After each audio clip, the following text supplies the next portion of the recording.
Good morning, Year 9. So on the screen you see a photograph of Hiroshima taken before the bomb was dropped by an American reconnaissance plane. This was another photograph taken of exactly the same spot after the bomb. And what you see is total annihilation and destruction. So today's lesson objectives: to discover whether the dropping of the atomic bomb on Hiroshima was justified. So we have a number of statements to consider. Which dustbin do they go into? Yes for justified, no for not. Let's have a look. So first of all, testing the bomb in the desert and threatening to use it could have scared the Japanese into surrendering. Now, on the surface, that would suggest that the dropping of the bomb was not justified.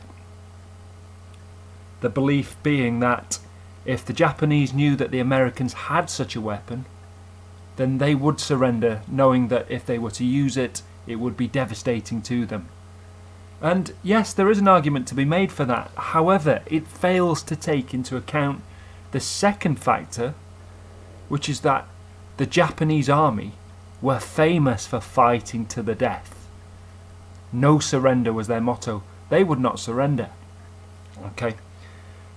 So with that in mind, the argument would be that yes, it was justified.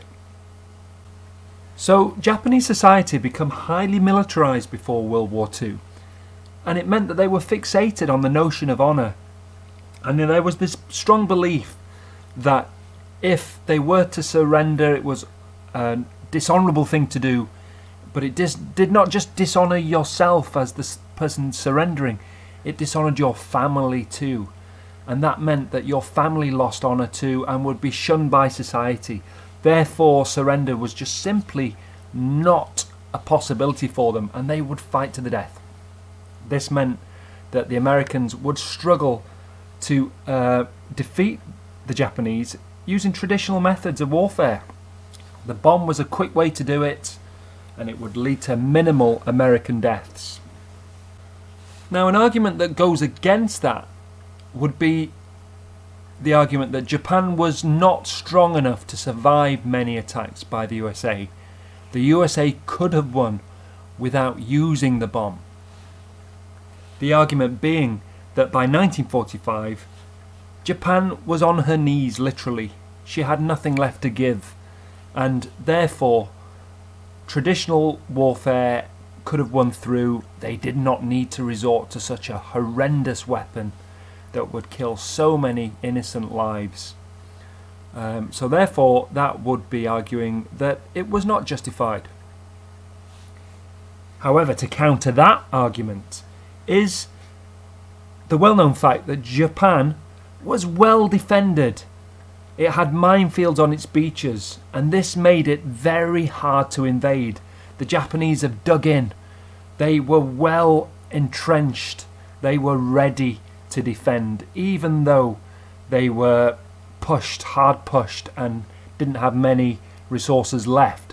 The reality is that attacking the Japanese in the Pacific was not a simple affair. The warfare that the Americans were involved in became known as island hopping, because the Japanese Empire was made up of dozens and dozens of islands, and each one was heavily defended, and each one took a monumental effort to invade. It was like D-Day after D-Day after D-Day for the Americans, and that was costing many, many thousands of American lives. The taking of one island, in particular Guadalcanal, was very, very devastating for the Americans. And you've got to remember that America was far from home, so it was a logistical operation for them to try and take these islands thousands of miles away. It was a big deal, and it was very, very difficult. Now that would argue, therefore, or this argument would therefore be made that it was justified to drop the bomb, just because of the implications of taking these islands. Very difficult. Now, a very different argument was that the USA wanted to show the USSR how powerful it was, the USSR being Russia. Now, this argument suggests that the USA knew that Japan was going to be beaten, but they took the opportunity to drop the bomb as a way of putting the frighteners on Russia. The USA knew that after World War II that the Russians would be the enemy, communism. And therefore this was a chance to show the Russians that they had this powerful weapon that the Russians did not have, and also that they were not scared. These are big problems for Elizabeth. And I suppose the question now has to be, was she able to solve them? Perhaps not. This is a very straightforward argument. The USA had spent a lot of money on developing the bomb. They needed to test it to see if it worked. This was a chance to test the bomb that had cost millions of dollars on a bunch of people. Is that justifiable? I think not. Now, some American generals, one in particular, suggested that if America was not to use the bomb and to invade Japan using traditional methods of warfare, landing on the beaches in landing craft, etc., and fighting using guns and planes, etc., it would cost upwards of 500,000 American soldiers' lives. 500,000. And they didn't have to do that. They could drop this bomb and it would end the war, and that would save a vast amount of American soldiers' lives. This argument would suggest that yes, it was justified. The consequences of the bomb were unknown. What would happen when it was dropped? What would radiation do? How far would it spread? All of this was unknown because the consequences of dropping the bomb were unknown, because there'd only been one test of the bomb before it was actually dropped. Because the consequences of the bomb were unknown, can it be justified to drop it? That would suggest no. Well, lots of people would be killed by the bomb, certainly. And if we're thinking about the human cost alone, just on its own, the human cost, take away any other factor, then you could argue no, it wasn't justified.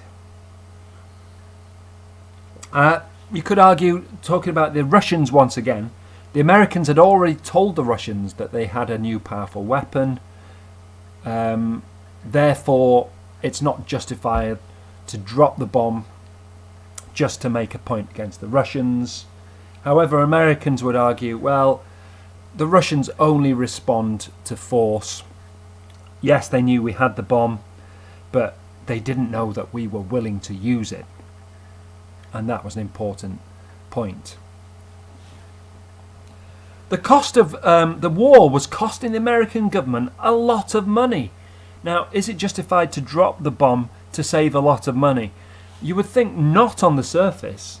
However, this is going to go into the yes dustbin. Why is that the case? Well, economists were saying that unless this war ended soon, it would bankrupt America, and America would therefore have to pull out of the war.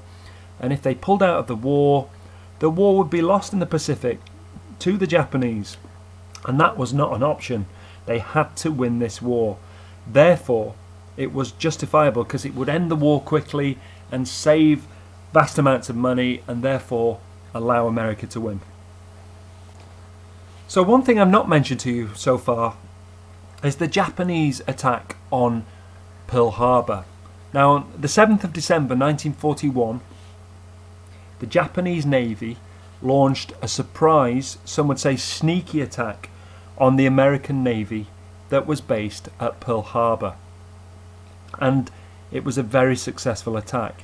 It killed over 2,000 American servicemen, and it was a massive blow to America psychologically. Americans were shocked and angered, and the next day they entered the war. It was this attack that brought America into the war, and they declared war on the Japanese.